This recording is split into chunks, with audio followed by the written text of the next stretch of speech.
Olá, seres! E aí, como vocês estão? Eu espero que bem. Pessoas, vamos continuar a leitura de Macunaíma.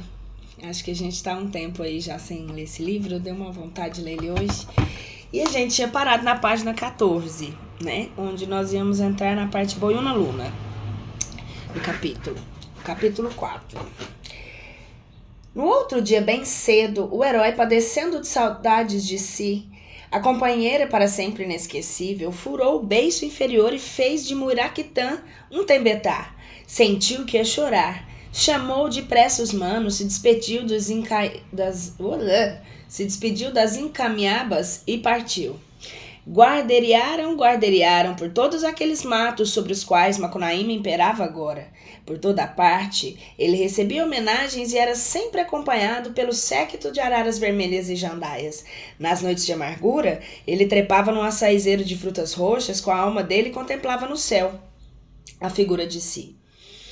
Marvada, que ele gemia.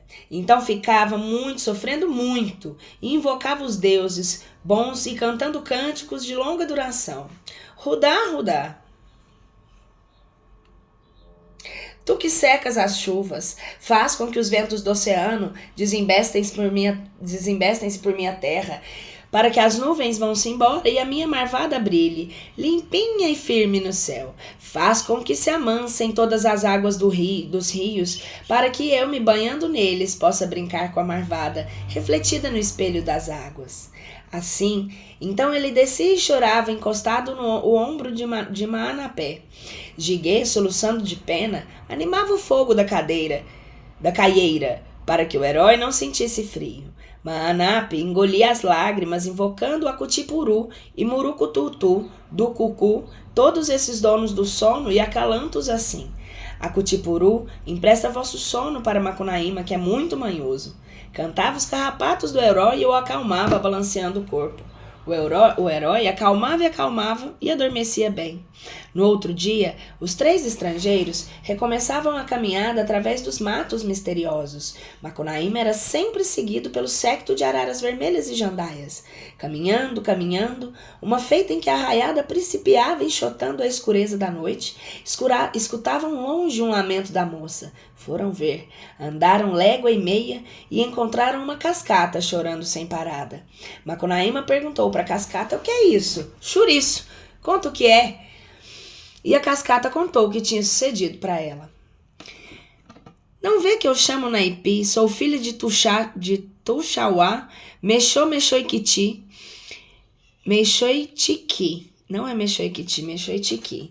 O nome que na minha fala quer dizer engatinha. Eu era uma boniteza de Cunhatã e todos os Xuxauas vizinhos desejavam dormir na minha rede e provar meu corpo mais molengo que Embirossu. Porém, quando algum vinha, eu dava dentadas e contapés por amor de experimentar a força dele. Todos não aguentavam e partiam sorumbáticos. Minha tribo era escrava de Boiuna, capei que morava num covão em companhia a saúvas. Sempre no tempo em que os ipês na beira-rio se amarelavam de flores, a Boiuna vinha na taba escolher a cunha virgem que ia dormir com ela e socava cheia de esqueletos. Quando meu corpo chorou sangue, pedindo força de homem para servir, a Suinara cantou nas manhãzinhas das jarinas do meu tejupá, e veio, capei e me escolheu. Os ipês de beira-rio relampeavam no amarelo, e todas as flores caíram nos ombros, soluçando no moço, Tissatê, guerreiro de meu pai. A tristura tal qualmente, em correição de Sacaçaia, viera na taba e devorara até o silêncio. Quando o pajé velho tirou a noite do buraco outra vez, Tissatê ajuntou as florzinhas perto dele e veio com elas para a rede na minha última noite livre. Então eu mordi Tissatê. O sangue espirrou na munheca mordida, porém o moço não fez caso não. Gemeu de raiva Amanda e me encheu a boca de flores para que eu não pudesse mais morder. Tissatê na rede, Naipi serviu Tissatê. Depois que brincamos, feito 2 doidos, entre sangue escorrendo e as florzinhas de ipê, meu vencedor carregou-me no ombro e me jogou na ipeigara a bicada no esconderijo de Aturiás e flechou para o largo rio zangado, fugindo da boiúna. No outro dia, quando o pajé velho guardou a noite no buraco outra vez, Capei foi me buscar e encontrou a rede sangrando vazia. Deu um urro. Errei aqui. No outro dia, quando o pajé velho guardou a noite no buraco outra vez, Capei foi me buscar e encontrou na rede sangrando vazia. Deu um urro e deitou correndo em busca nossa. Vinha vindo, e a gente escutava um urro dela perto, mais pertinho, afinal, nas águas do rio Zangado, e empinaram com o corpo da boiúna ali. Tissatê não podia mais remar, desfalecido, sangrando, sempre com a mordida na munheca. Por isso que não pudemos fugir. Capei me prendeu, me revirou, fez a sorte de ovo em mim, e deu certo, e a boiúna viu que eu já servira Tissatê. Quis acabar com o mundo de raiva tamanha, não sei. Me virou nessa pedra e atirou Tissatê na praia do rio, transformando numa planta. É aquela, uma que está lá embaixo, lá. É aquela que Mururê, tão lindo que se enxerga, bracejando na água para mim. As flores roxas dele são pingos de sangue da mordida que o meu frio de cascata regelou. Capei mora embaixo de mim. Examinando, sempre fui o mesmo, brincada pelo moço. Fui sim, e passei chorando nessa pedra até o fim, do que não tem fim. Mágoas do que não servir, mas o guerreiro Tissatê parou, e o choro pingava nos joelhos de Macunaíma, e ele soluçou tremido. Se a boiúna aparecesse, eu matava ela. Então se escutou um urro guaçu, e Capei veio saindo da água. Capei era boiúna. Macunaíma ergueu o busto, relumiando de heroísmo, e avançou para o monstro. Capei escancarou a goela e soltou uma nuvem de apiacás. Macunaíma bateu mais que bateu, vencendo os marimbondos. O monstro atirou uma guascada, tirilintando com os guizos do rabo, porém nesse momento uma formiga tracuá mordeu o calcanhar do herói. Ele agachou distraído com a dor e o rabo passou por cima dele, indo bater na cara de Capei. E então ela urrou mais e deu um bote na coxa de Macunaíma. Ele só fez um afastadinho com o corpo, agarrou num rochedo e Juquei decepou a cabeça da bicha. O corpo dela se estorceu na corrente, enquanto a cabeça com aqueles olhões docinhos vinha beijar vencido os pés do Vingador. O herói teve medo e jogou no veado mato dentro acompanhado pelos manos.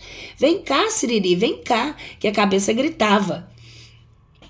Eles chispavam mais, correm légua e meia e olharam para trás. A cabeça de Capei vinha rolando sempre em busca deles. Correram mais quando não podiam de fadiga. Treparam no bacupezeiro ribeirinho para ver se a cabeça continuava para diante. Mas a cabeça parou por debaixo do pau e pediu bacuparis. Macunaíma sacudiu a árvore. A cabeça catou as frutas do chão, comeu e pediu mais. Jiguê sacudiu bacuparis dentro da água, porém a cabeça falou que lá não ia não. Então Maanapé atirou com toda a força uma fruta longe. Enquanto a cabeça ia buscá-la, os manos desceram do pau e se rasparam. Correndo, légua e meia adiante, deram com a casca onde morava o bacharel de Cananeia. O Coroca estava na porta sentado e lia manuscritos profundos. Macunaíma falou para ele: "Como vai, bacharel?" "Menos mal, ignoto viajor. Tomando a fresca, não?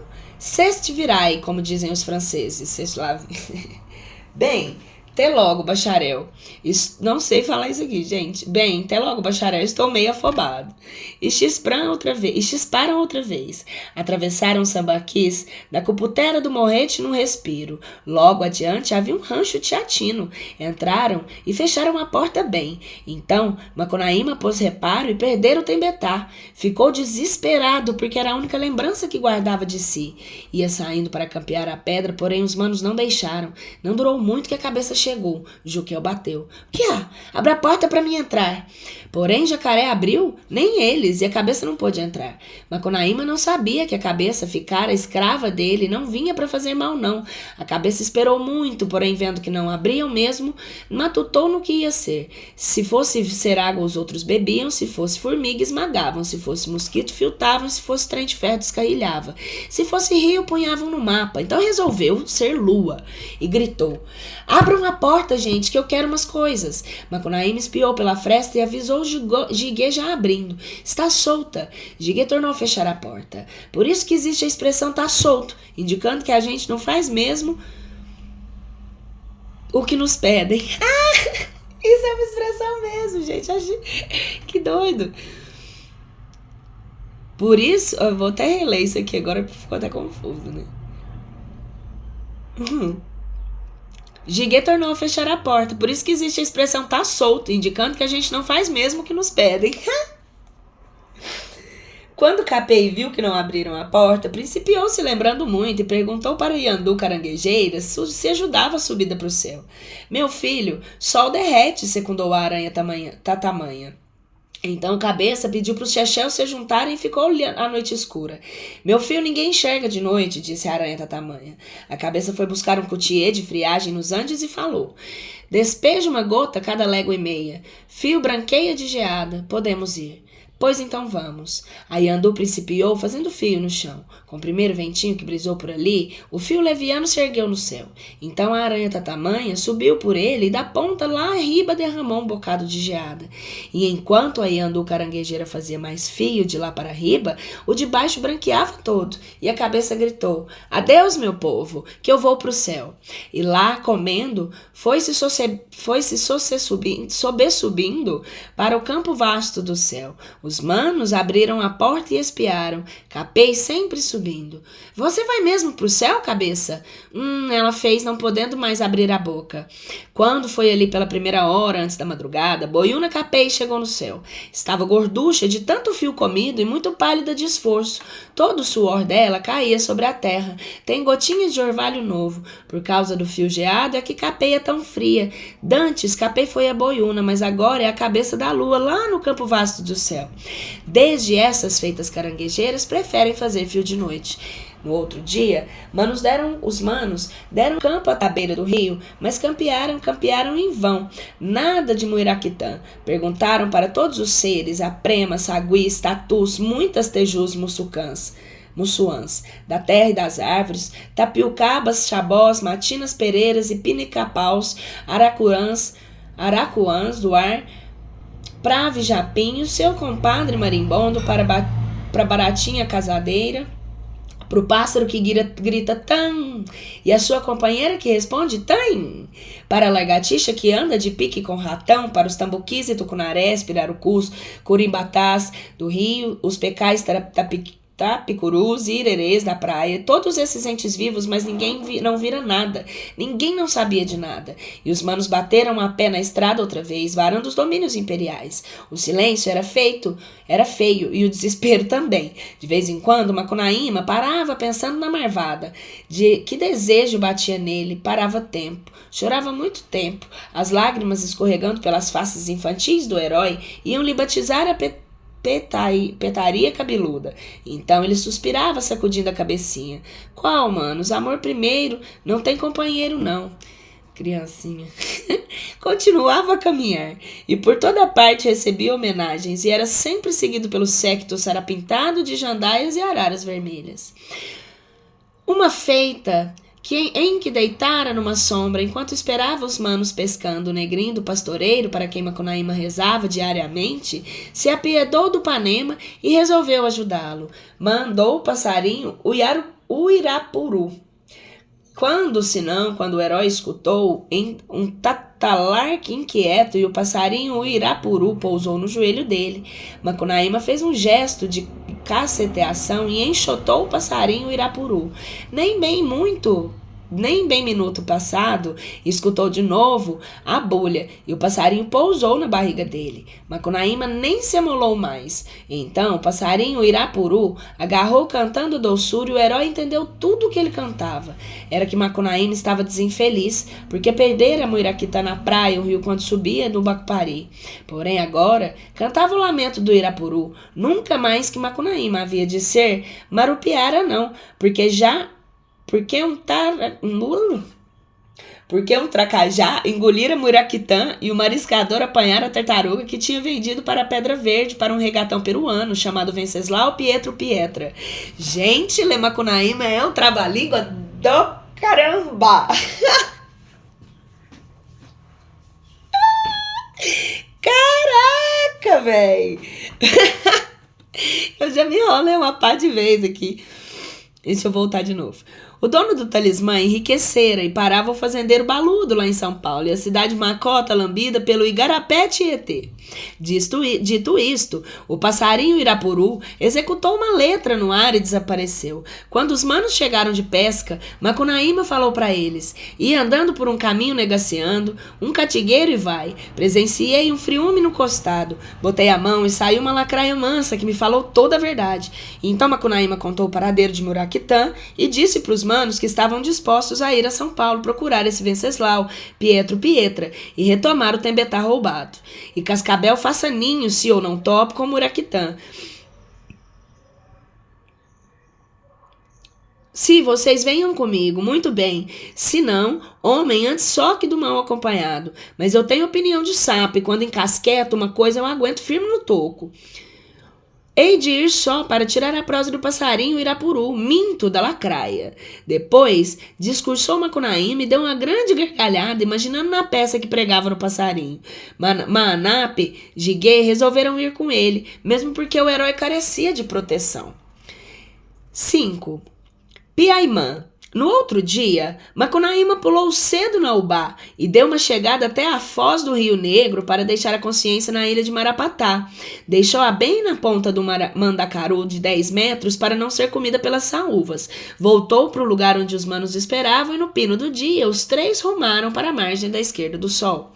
Muitos casos sucederam nessa viagem por caatingas, rios, corredeiras, gerais, corgos, corredores de Tabatinga, matos virgens e milagres do sertão.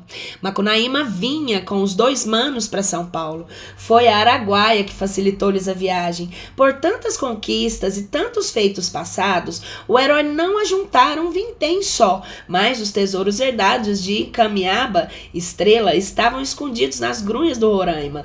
Lá desses tesouros, Macunaíma partou para a viagem, nada menos de 40 vezes, 40 milhões de bagos de cacau,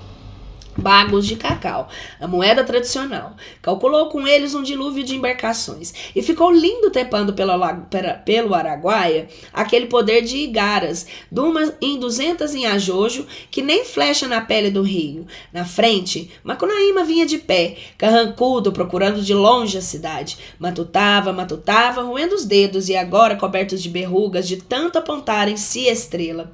Os manos remavam espantando os mosquitos e cada arranco dos remos repercutindo nas 200 igaras ligadas, despejava uma batelada de bagos na pele do rio, deixando uma esteira de chocolate onde os camoatás e pirapitingas dourados, piracanjubas, uarus, uarás e bacus se regalavam. Uma feita a sol cobrira os 3 manos de uma escaminha de suor e Macunaíma se lembrou de tomar banho.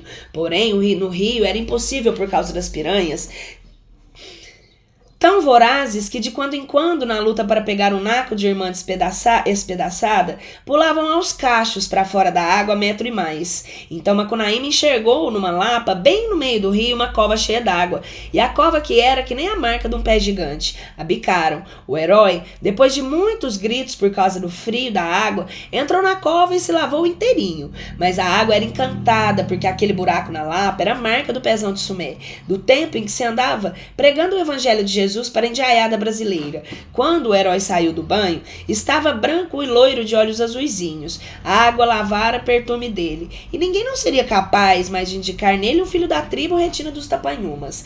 Nem bem Jiguê percebeu o milagre e se atirou por uma marca do pezão de Sumé. Porém, a água já estava muito suja da negrura do herói, e por mais Jiguê que esfregasse feito maluco atirando água para todos os lados, só conseguiu ficar da cor do bronze de novo. Macunaíma teve dó e consolou.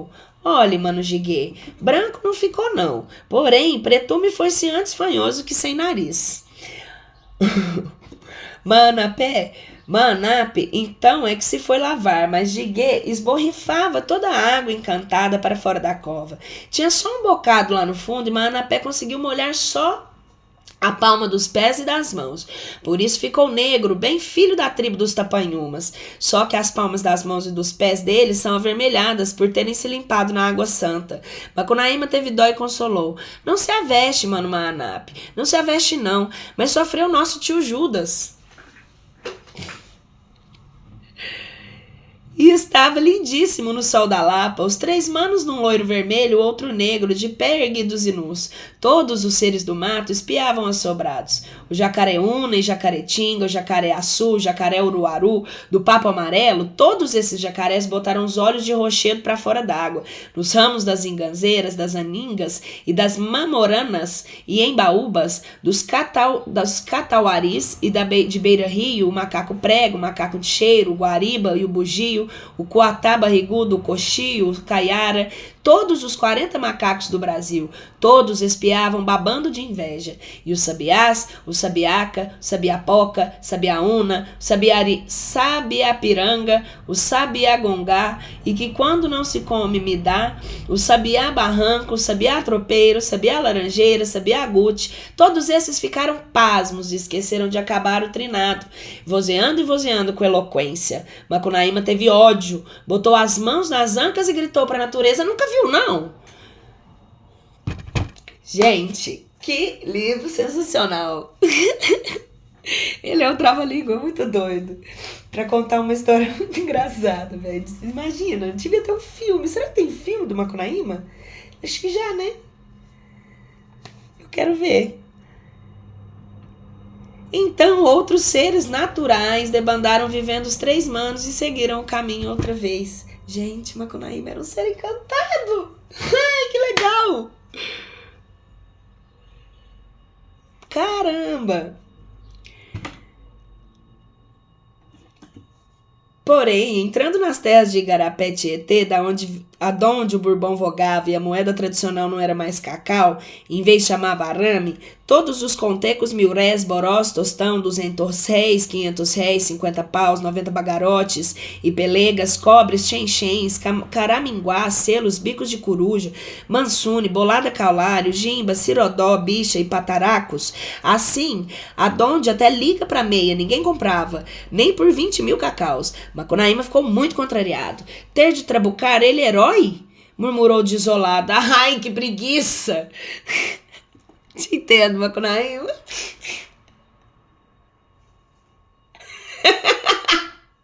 Te entendo, Macunaíma, te entendo. Resolveu abandonar a empresa, voltando para os pagos de que era imperador. Porém, Maná falou assim: deixa de ser aruá, mano. Por morrer um caranguejo, um mangue, não bota luta real não, que diacho, desanima não, que arranja as coisas. Quando chegaram em São Paulo, ensacou um pouco do tesouro para comerem e, barganhando o resto na bolsa, apurou de perto 80 contos de réis. Maná era feiticeiro, 80 contos não valia muito, mas o herói refletiu bem e falou pros manos: paciência, a gente arruma com isso mesmo. Quem quer cavalo, sem taxa, anda de a pé. Com esses cobres é que Macunaíma viveu, e foi numa bocada da noite fria que os manos toparam com a cidade da Macota de São Paulo e esparramada à beira do rio Igarapé-Tietê.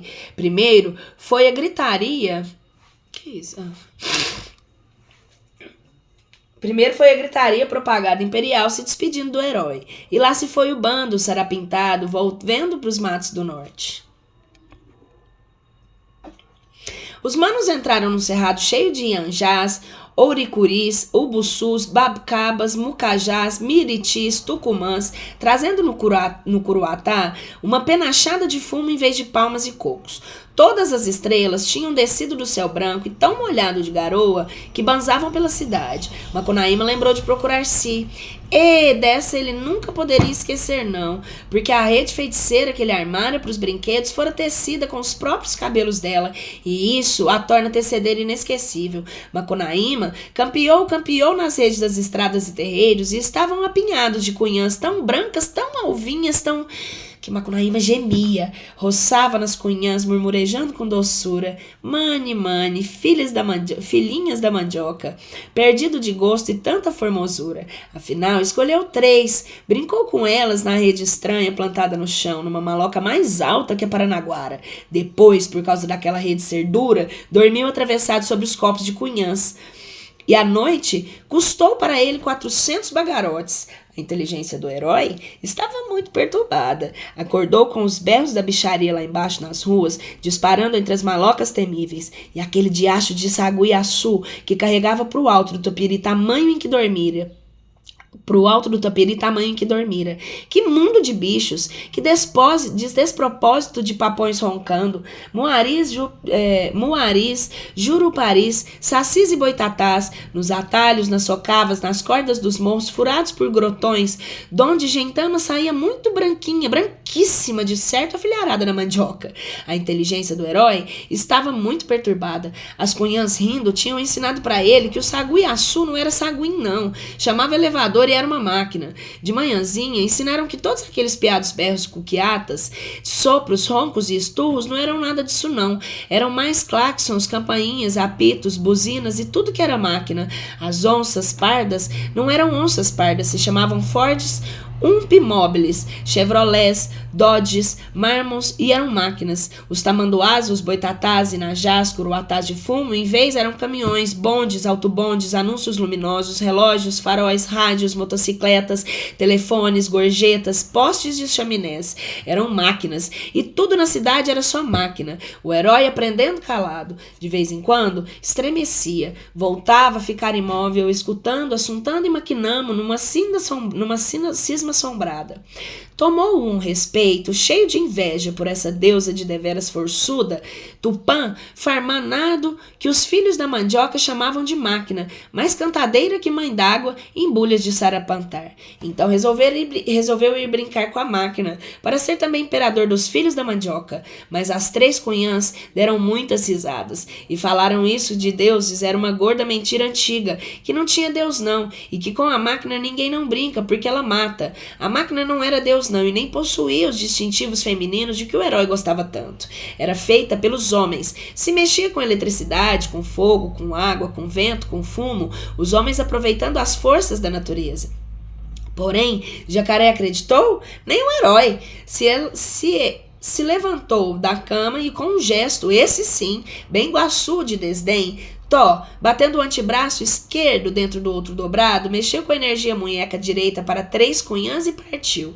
Nesse instante, falam, ele inventou o gesto, formalando a ofensa a Pacova, e foi morar numa pensão com os manos. Estava com a boca cheia de sapinhos por causa daquela primeira noite de amor paulistano.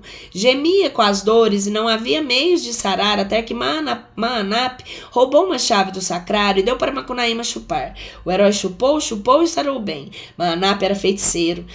Macunaíma passou então uma semana sem comer nem brincar, só maquinando nas brigas sem vitória dos filhos da mandioca com a máquina. A máquina era que matava os homens, porém os homens é que mandavam na máquina. Constatou pasmo que os filhos da mandioca eram donos sem mistério e sem força da máquina, sem mistério, sem querer, sem fatio, incapaz de explicar as infelicidades por si. Estava nostálgico assim, até que uma noite, suspenso no terrado do arranha-céu com os manos, Macunaíma concluiu, os filhos da mandioca não ganham da máquina, nem ela ganha deles nessa luta. A empate. Não concluiu mais nada, porque ainda não estava acostumado com discursos, porém palpitava para ele, muito embrulhadamente, muito, que a máquina devia ser Deus, e que os homens não eram verdadeiramente donos, só porque tinham feito dela uma iara inexplicável, mas apenas uma realidade do mundo. De toda essa embrulhada, o pensamento dele sacou bem clarinho uma luz. Os homens é que eram máquinas, e as máquinas é que eram homens. Macunaíma deu uma vontade de uma grande gargalhada. Percebeu que estava livre outra vez e teve uma satisfamãe. Virou giguê na máquina telefone e ligou para os cabarés, encomendando lagostas e francesas. No outro dia, estava lá tão fadigado da farra que a saudade bateu nele. Se lembrou da Muiraquitã. Resolveu agir logo, porque na primeira pancada é que mata a cobra. Venceslau Pietro Pietra morava em um tejupar maravilhoso, rodeado de mato no fim da Rua do Maranhão, olhando para a Noruega do Pacaembu. Macunaíma falou para Maanap que ia dar uma chegadinha até lá por amor de conhecer Venceslau Pietra. Maanap fez um discurso mostrando as inconveniências de ir lá, porque o regatão andava com o calcanhar para frente e se Deus o assinalou alguma lhe achou. De certo, um mauari malevo, que sabe-se grande Piaimã, comedor de gente. Piaimã, comedor de gente. Macunaíma não quis saber.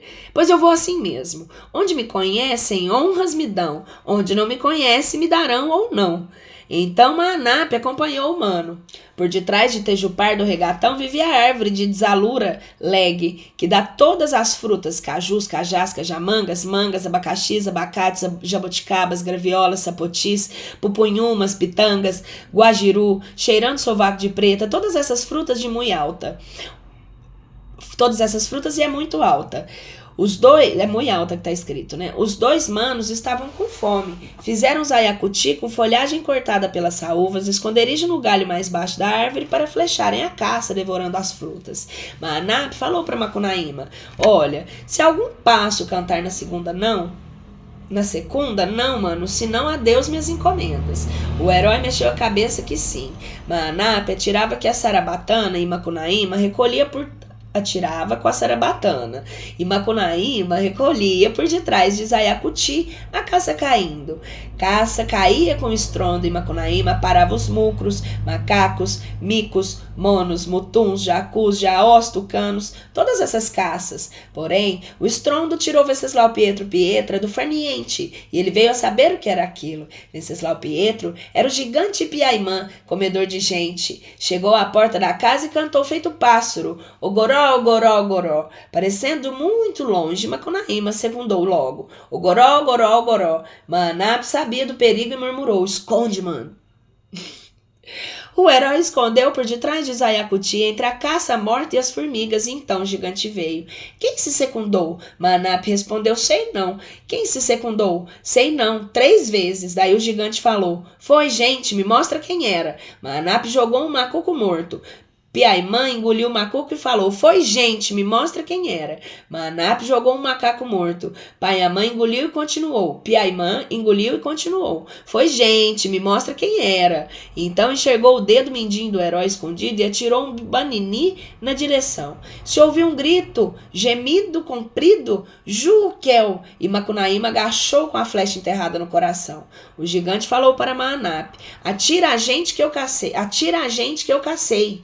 Maanap atirou guaribas, jaós, mutuns, mutum de vargem, mutum de fava, mutuporanga, urus, urumutum, piaçocas, todas essas caças, porém, Piaimã engolia e tornava a pedir gente que ele flechara. Maanap não queria dar o herói e jogava as caças. Levaram muito tempo assim, Macunaíma já tinha morrido. Afinal, Piaimã deu um berro medonho. Maanap, meu neto, deixa de conversa. Atira a gente que eu cacei, senão eu te mato, velho safadinho. Maanap não queria jogar o mano mesmo, pegou desesperado em 6 caças de uma vez. Um maluco, um macaco, um jacu, uma jacutinga, uma piaçoca, e atirou no chão gritando: toma 6. Piaimã ficou danado. Agarrou 4 paus do mato, uma acapurana, um angelim, um apió e um caruá, e veio com eles em cima de Maanapé. Sai do caminho, porqueira. Jacaré não tem pescoço, formiga não tem caroço. Comigo é só 4 paus na ponta da unha, jogador de caça falsa. Então Maanap ficou com muito medo e julgou o truque, o herói no chão. Foi assim que Maanap com Piaimã inventaram o jogo sublime do truco. Piaimã sossegou.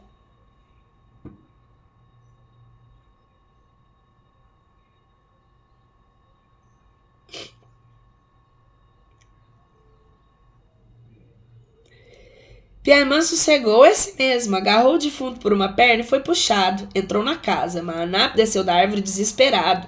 Quando ia para seguir no defunto, o mano topou com a formiguinha sarará chamada Cambjique. A sarará perguntou: o que você faz por aqui, parceiro? Vou atrás do gigante que matou o meu mano. Vou também. Então Cambjique sugou todo o sangue do herói, esparramando no chão e nos ramos, sugando sempre as gotas do caminho, e foi mostrando o rastro para Maanap. Entraram na casa e atravessaram o oi da sala de jantar, passaram pela copa, saíram no terraço do lado e pararam na frente do porão. Maanap acendeu uma tocha de jutaí e puderam descer a escadinha negra. Bem na porta da adega rastejava a última gota de sangue. A porta estava fechada. Maanap coçou o nariz e perguntou para Cambjique: e agora? Então, veio debaixo da porta o carrapato Slezieg e perguntou para Maanap: agora o que, parceiro? Vou atrás do gigante que matou meu mano. Slag falou, está bom, então fecha o olho, parceiro. Manap fechou. Abre o olho, parceiro. Manap abriu o carrapato, Slag tinha virado numa chaveale. Manap ergueu a chave do chão e abriu a porta. Ixi, esse nome é difícil de falar. Eu tô falando Slag porque é Slag. Virou um carrapato e outra vez ensinou. Com as garrafas bem de cima você converse, Piaimã. E desapareceu. Manap tirou 10 garrafas, abriu e veio vindo um aroma perfeito. Era cauim famoso chamado Chianti. E então Manap entrou na outra sala da adega. O gigante estava aí com a companheira, uma caapora velha, sempre cachimbando, que se chamava Seiuci, e era muito gulosa. Manap deu as garrafas para Venceslau Pietra, um naco de fumo do acará e para Caapora, e o casal esqueceram que havia mundo. O herói, picado em 20 vezes, tinha torresminhos e bubuiava na polenta fervendo. Manap catou os pedacinhos e os ossos e estendeu tudo no cimento para refrescar. Quando esfriaram a sarará, Kambjik derramou por cima o sangue sugado. Então Manap embrulhou todos os pedacinhos sangrando em folhas de bananeira e jogou o embrulho num saco-piá e tocou para a pensão. Lá, chegado, botou o cesto de pé e assoprou o fumo nele, e Macunaíma veio saindo no meio da pamonha ainda, muito desmerecido do meio das folhas. Manapé deu guaraná pro mano e ele ficou taludo outra vez. Espantou os mosquitos e perguntou: "Que sucedeu para mim?" Mas meus cuidados não falei para você secundar a caatinga de passarinho. Falei sim, pois então. No outro dia, Macunaíma acordou com escarlatina e levou todo o tempo da febre imaginando que carecia da máquina garrucha para matar Venceslau Pietra. Nem bem sarou, foi na casa dos ingleses e pediu uma Smith Wesson. Os ingleses falaram: "As garruchas ainda estão muito verdolengas, porém vamos ver se tem alguma temporã." E então foram embaixo da árvore garrucheira e os ingleses falaram: "Você fica esperando aqui. Se despencar alguma garrucha, então pegue, mas não deixe ela cair no chão não." Feito. Os ingleses sacudiram, e a árvore caiu uma garrucha temporã. E os ingleses falaram: "Essa está boa." Macunaíma agradeceu-se e foi embora. Queria que os outros acreditassem que ele falava o inglês, porém não falavam nem Sweatshirt, e nem os manos é que falavam. Manapé também desejava garrucha, balas e uísque. Macunaíma aconselhou: "Você não fala inglês bem, mano Manapé. Vai lá e volta. Vai lá e a volta é cruel. É capaz de pedir garrucha e dar em conversa. Deixa que eu vou." E foi falar outra vez com os ingleses. Debaixo da árvore garrucheira, os ingleses sacolejaram os ramos, porém não caiu nenhuma garrucha não. E então foram debaixo da árvore baleira. E os ingleses sacudiram e despencou um desperdício de balas que Macunaíma deixou cair no chão e depois catou. "Agora o uísque", falou. Foram debaixo da árvore uisqueira e os ingleses sacudiram e despencaram 2 caixas de Macunaíma que Macunaíma pegou no ar. Agradeceu para os ingleses e voltou para a pensão. Lá chegado, escondeu caixas debaixo da cama e foi falar com o mano. Foram debaixo da árvore isqueira, os ingleses sacudiram e despencaram 2 caixas que Macunaíma pegou no ar. Agradeceu os ingleses, voltou pra pensão. Lá chegado, escondeu as caixas debaixo da cama e foi falar com o mano.